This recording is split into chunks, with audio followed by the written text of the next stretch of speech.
Devin Tracy has been busy, man. This is like an hour and a half. Like, hold on, how long is this? Yeah, he got like an hour and some change video on up about Kim Kardashian and all of the good deeds that she's doing on behalf of the unfairly imprisoned. And as per usual, Mr. Tracy is calling the bullshit. So apparently she's has a documentary style show out called The Justice Project because she's sniffing her own farts as far as what she was able to do for the was the Alice Walker. And Mr. Tracy here has definitely decided to break down this propaganda and call it out for what it is, because Oprah has a hand in this, and we all know what Oprah is about. And so, without further ado, we're just gonna. It's like I said, this is like an hour and a half video. I'm not getting into all the meat and potatoes of it, but I feel like there's quite a bit here to be able to contextualize as I do with my videos. So, without further ado, let's get into it. Helen Prejean. Who's this Helen Prejean? Holly, I've never heard of that. Thank you so much, my dear friend. That is very kind of you. So this is the tagline. If this is not persuasive for you, I don't know what will be. People deserve a second chance. So oftentimes, well, first of all, they get second chances. Our justice system is defined by a revolving door. We let them out. First-time offenders, they notoriously get second chances, and they come back, so they reoffend. So that is called recidivism, guys. When somebody continues to go in and out of prison, what happens is that recidivism rates form, meaning they keep track of this throughout the course of having the prison system that we do. And when it comes to recidivist offenders, that basically means like the higher their recidivism rate is, the more likely they are to reoffend. That's why if your first time arrest is after the age of like 30 or something like that, you're more likely to catch bail because you're not a recidivist offender. Assumption is that these people all have no criminal record. These are first-time offenders. That is not true. So this is already their 10th chance. Secondarily, what about the victims? They don't get a second chance, especially the murder victims. They're dead. So this second chance stuff, the whole point of us giving a severe punishment is because of the severe nature of what they have done. It cannot go without justice being served. In her warped mind, justice is setting free criminals. I mean, where's the accountability for the crimes they committed? And if you want to get into a discussion about jail sentence length, just go crime by crime, and hey, I think there's something off with these guidelines in terms of sentencing, then be my guest. But who the fuck is Kim Kardashian to be the one leading that discussion? She's not going to raise points like that, trust me. No, but she will raise awareness, because that, like, real talk, he's going to get into it in a moment, but this is really playing off of the, like, star power and empathy are powerful aphrodisiacs, which can blind people to, rational thinking and rational thought, and having because, whether you like it or not, Kim Kardashian is hot. And so having an attractive face push things forward, particularly in the feminine mind, it's the best way to go about getting the getting a message out. And you know what? They're not wrong. That's the thing. They're not wrong, because take something like OAN, the One American Network, right? I love OAN. Why? Because all the chicks on there are super hot. It's like, I bet, tell me whatever you want. So, that is the reality in which we're dealing. Yes. Look at her trying to look as smoky and seductive as humanly possible. God damn. This is some next level. This should never have happened. Kim Kardashian, she should not have a TV show. She should not be on the Oxygen Network talking about setting criminals free. It's just... Isn't it so weird that network's called the Oxygen Network? Because I kind of come to just don't give it oxygen. Don't give these things oxygen. Kind of snuff them out, Christ. Hold on. Who are the executive producers on the show? You know we're looking at these names, and you know we're gonna.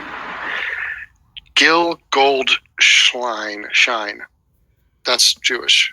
Farnaz Farjam.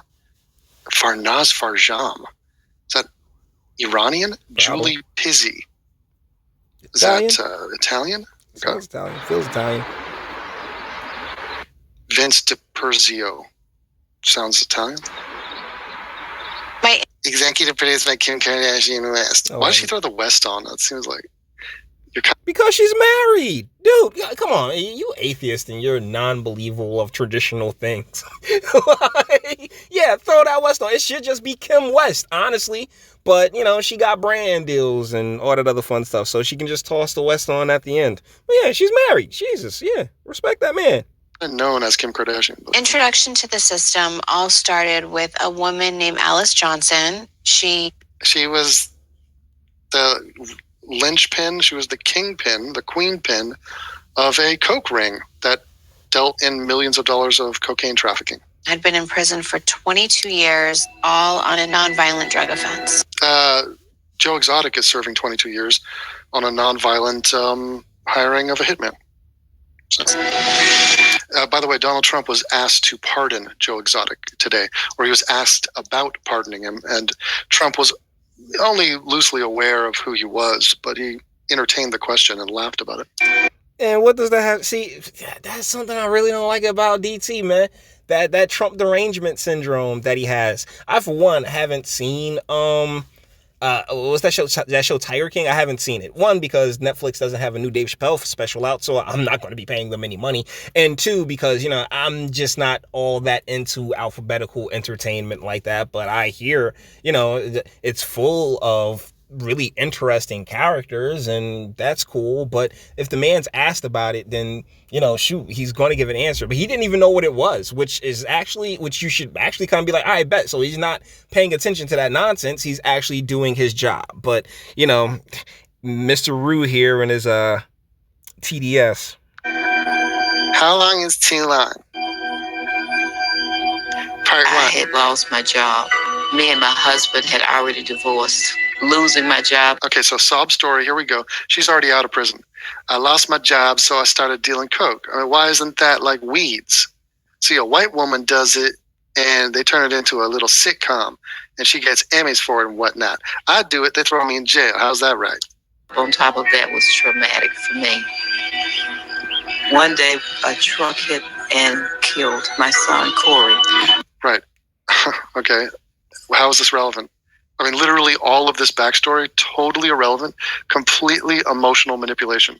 But the deal is that they got to fill up the time somehow, some way there, Devin. I mean, this is about, Kim Kardashian West's journey into how she became a fighter for freedom in the struggle. And so you kind of had to guess that her most notable client would have a rather prominent position in this documentary here. And yeah, they are totally doing the emotional manipulation thing 130%. So Kim, are you suggesting we don't lock up huge drug dealers? I am. Like, in the drug war, it's dumb. It makes absolutely no sense unless you look at it from a certain position, which is, oh yeah, we need to fuel a prison system that has nothing to do with rehabilitation. We just need the dregs of society to have a nice, easy gateway into becoming a dreg of society.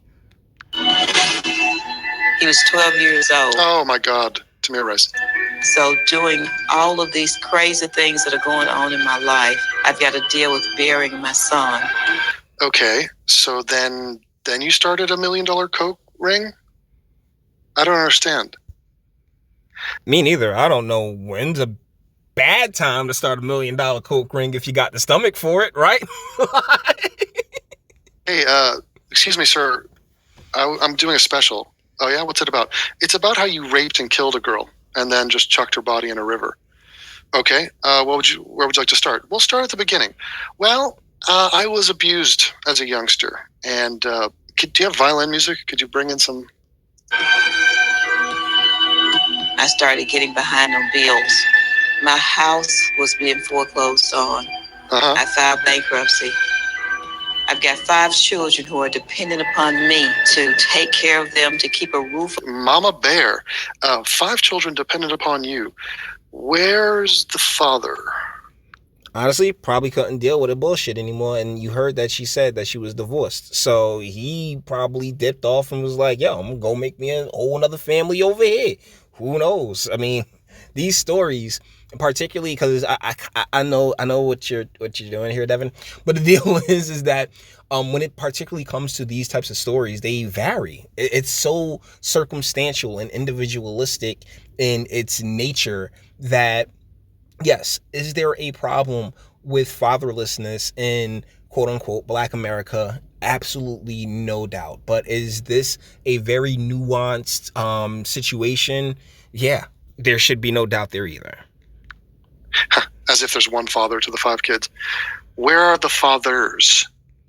Once again, she was married, so I'm willing to give her the benefit of the doubt on that one. I think there's probably some other outlets. I mean, other options even that you could have chosen to take. Yeah, like the welfare state. And the basically, in government programs and working some piece of crap job where she'll be busting her ass as opposed to, oh yeah, I can make apparently I can start $1 million drug ring. Shoot, roll those dice, baby. I mean, once again, though, this is from a different time and a different era. We can both be 100% off board with this, bro. Instead of poisoning children with cocaine. Okay, cut that bullshit out. Seriously. Okay, like if you a kingpin in particular, what happens underneath you really isn't your responsibility, because guess what? Every individual is responsible for their individual actions, even if you do decide to become a drug kingpin. I mean, it is what it is. Yeah, you hit them on the drug charges and all that other stuff, but deaths and the children. Oh my goodness, please think of the children. All that bullshit. Yeah, that's some by proxy. That's by proxy nonsense that really shouldn't have any bearing on what she directly did. And yeah, she directly sold the drugs, but what happens after that is really on the people who purchased the drugs. There's so many different moving parts. Come on, man. Over their head. I've got a daughter that's in college. An offer came to me to make some quick money. I used my phone for connecting drug dealers. Oh, please. Please, God, someone interview the prosecutor on this case. I'm going to 100% side with Devin on this one. You are really underplaying. I've said this on several videos, we minimize our role in whatever thing it is that, we knew we shouldn't have been doing. And that's definitely what she's doing here. I used my phone to connect drug dealers. That's right. That's how you're going to make a shit ton of money just by being a call center for drug dealers. Milady, drug dealers have... I'm not even going to stunt. That could be a half decent operation. Try to keep, everything moving like real smooth, but it would be way too intricate. I mean, but who knows? It depends on, how you set your empire up. Phones. They have beepers. They used to.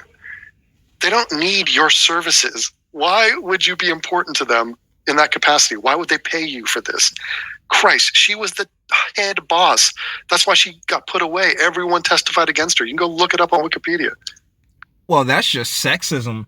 That's just they all turned on. I'm kind of bullshitting here though, but they all turned against her, and they sat there and they used that woman. Oh my goodness, the photo. This is just feminism. Like seriously. And suppliers to become a telephone mule. A telephone mule? Give me a goddamn break. This woman was the fucking godmother of the whole operation. I mean, how does it even make sense? How much money were you making? And do you like how she never takes credit for it? It's just, I got an offer. I got an offer to be a telephone mule. But I've never heard of that. And then it's not, and I decided to take it. It was just, hey, kid was killed by a car. Hey, it was one less mouth to feed. Also, bankruptcy, and also, what was it? I lost my job, and also money, rent, and bills kind of suck. So therefore, at what point did she take ownership over what she did? Let's see. I know that under different circumstances, I never would have done that. So she absolves her. She doesn't take credit. You weren't under those circumstances. You were. Okay, you keep saying the word credit, but I think you mean accountability.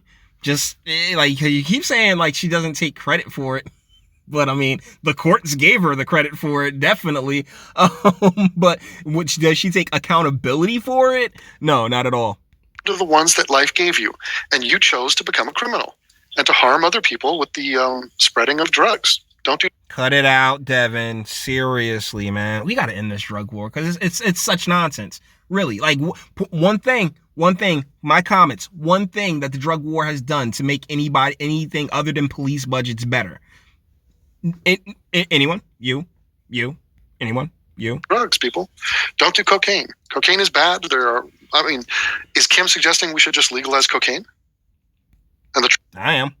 Trafficking of cocaine? No? It's not trafficking if it's legal. Okay, so then what she did is wrong. She knew it was wrong. She's not taking credit. She's like, if my life was in a different situation, like perhaps if you had a husband, are you going to take ownership on that? No. But she was divorced. Come on, Devin. My guy.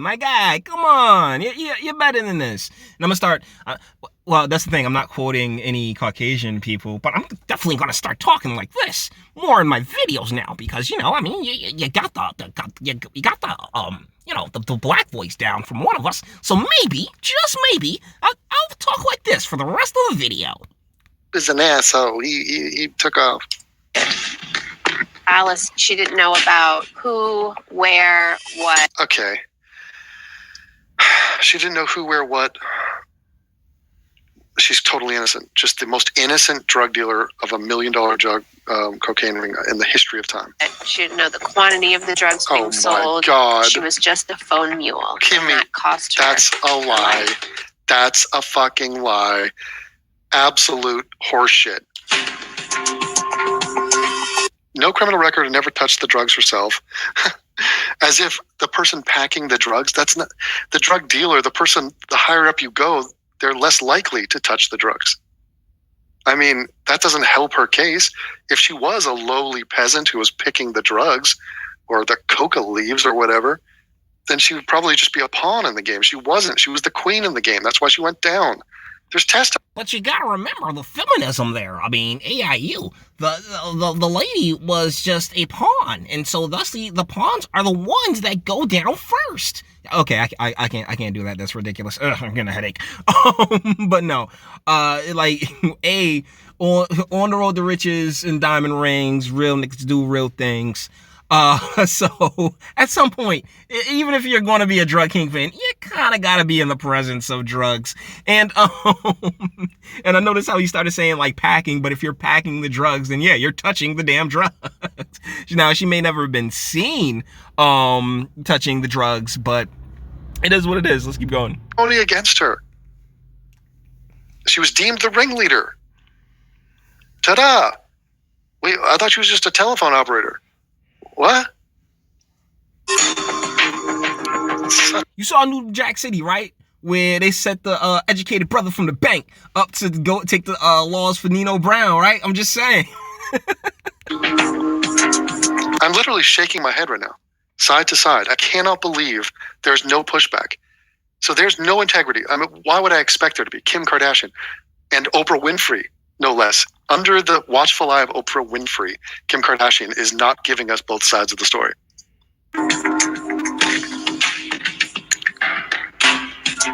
Alice Johnson was serving the same amount of time as a Unabomber. Okay, she could have picked a million people there. She went to the Unabomber. The Unabomber, he tried to kill. Didn't he kill a couple people? How could he be? Wait. Because she got life, no? She was sentenced to life. Right, but she got let out.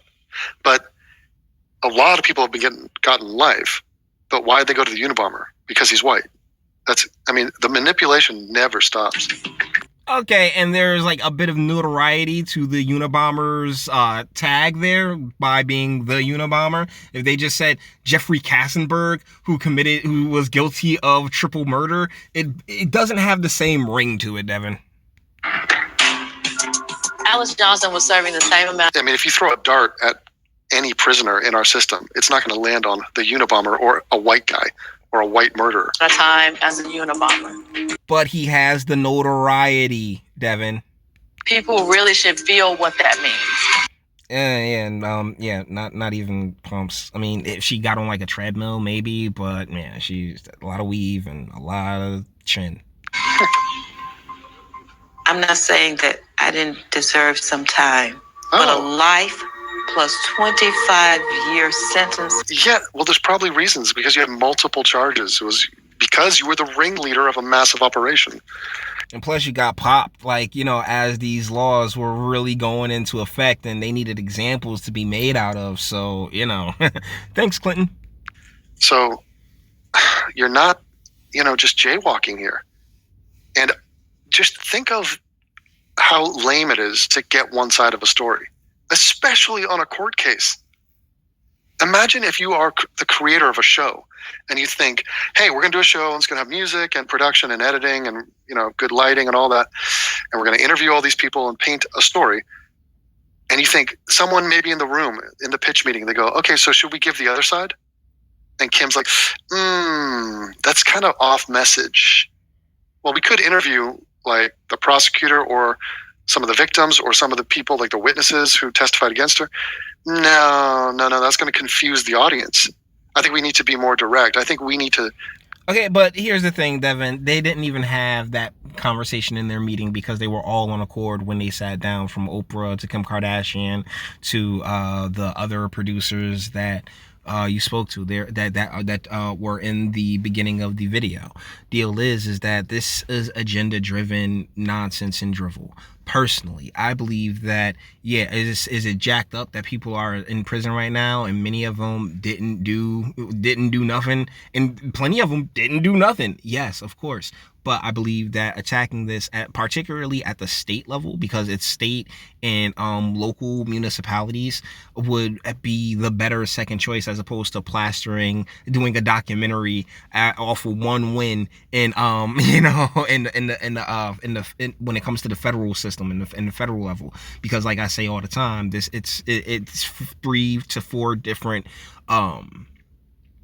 governing bodies that are over you in the United States of America at any given time. So, getting all of these places on accord and, just fighting to get lower sentencing for everyone, not just women, but for men as well, particularly when it comes to non-violent offenses, and maybe even have some of them come back as fines, as well as ending the drug war. The other policies and legislative measures that have done nothing to help the average day-to-day, paycheck-to-paycheck American is probably paramount. What would be the best use of time, at least according to me. But, it is what it is. So, guys, I think we've done more than enough when it comes to this video. All the internet stuff. If you liked it, toss it a like, dislike, go ahead, do that too. Nobody's scared of you. Sub if you enjoy my fantastic voice and you want to get videos like this every single day. Share, because sharing is caring, and YouTube and bitch shooting like are the biggest fans of your boy over here for very obvious reasons. Bang the bell for notifications and speak. Let me know. What do you guys think in the comments? This is I agree on the terms that Kim Kardashian West is not the person to be setting policy, but I also recognize why they would have Kim Kardashian, those really pushing this type of stuff, would have Kim Kardashian as a figurehead because of the power that she has, the type of influence that she does have. It's a double-edged sword. It really is. But he goes on to, in this video, actually sound like me in a few instances when it comes to there's a section where it's a bunch of females, and he's just like, wait, yeah, this all plays off of the empathy, and he starts coming at it from, he starts sounding a bit like the gentleman. Isn't that crazy? So you guys let me know what you think in the comments, and until the next one.